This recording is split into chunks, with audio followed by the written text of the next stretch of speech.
Hello বন্ধুরা, আজকে আমি তোমাদের জন্য অনেক কম মশলা দিয়ে সুন্দর একটি খাবার নিয়ে আসছি, যেটা হচ্ছে রুই মাছ দিয়ে পালং শাকের ঝোল।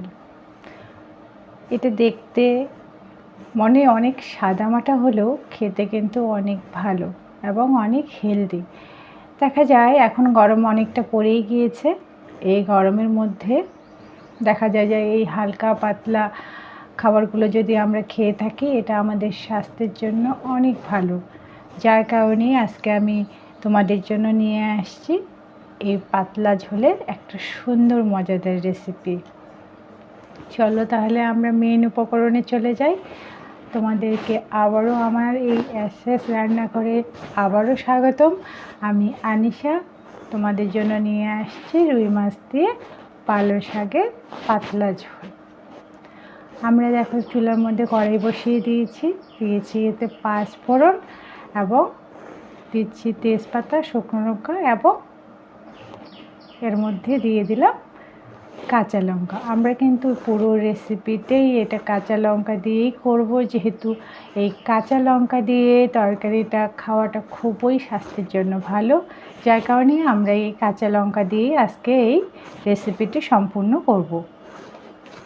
যাই হোক, আমরা আলু কেটে নিয়েছি ডুমো করে, সেটাও আমরা দিয়ে দিলাম।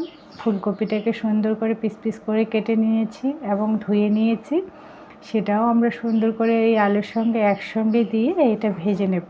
এর মধ্যে আমরা নুন এবং হলুদ পরিমাণ মতো ব্যবহার করেছি।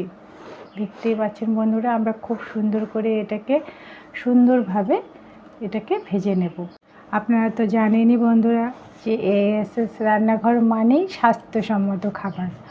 আমি আপনাদের অধিক মশলাযুক্ত খাবার খুবই কম দেখাই, যদিও আমি এই খাবারগুলোই বেশি ফেভার করি। আমি আমার পরিবারেও এইসব খাবারগুলোই বেশি দেখা যায় যে ব্যবহার করে থাকি বা নিত্যদিনে রান্নাও করে থাকি, সবাইকে খেতে দেই এবং সবাই আমাদের খুব মজা করে এটা খায়। এটা কেন, প্রতিটা রেসিপি তাদের কাছে অনেক মজার। যার কারণে বন্ধুরা, আমিও চাই যে আমার এই সুন্দর মজার রেসিপিগুলো আমি আমার বন্ধুদের সঙ্গে শেয়ার করি। দেখতেই পাচ্ছেন বন্ধুরা, আমি এর মধ্যে পরিমাণ মতো জল দিয়ে দিয়েছি।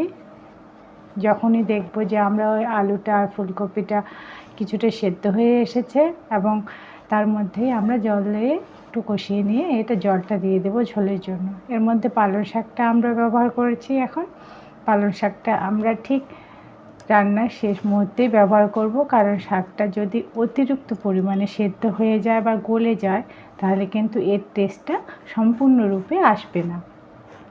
দেখতেই পাচ্ছেন বন্ধুরা, আমার শাকটা দেওয়ার পরে আমি এখানে ধনে গুঁড়া, জিরে গুঁড়া ব্যবহার করেছি। আমি সেই ধরনের বাটা কোনো মশলা এখানে ব্যবহার করিনি এবং অতিরিক্ত কোনো মশলাও ব্যবহার করিনি। সামান্য একটু মশলা দিয়ে এই সুন্দর রেসিপিটা দেখুন আমার তৈরি হয়ে গেল। আমি তোলার আগে মাছটা দিয়ে ফুটিয়ে তুলেও নিয়েছি। কি সুন্দর একটা লুকও চলে এসেছে। আমার রেসিপিগুলো যদি তোমাদের ভালো লেগে থাকে, তাহলে অবশ্যই চ্যানেলটিকে সাবস্ক্রাইব করতে ভুলবে না। আমি আরও স্বাস্থ্যসম্মত খাবার নিয়ে আসবো।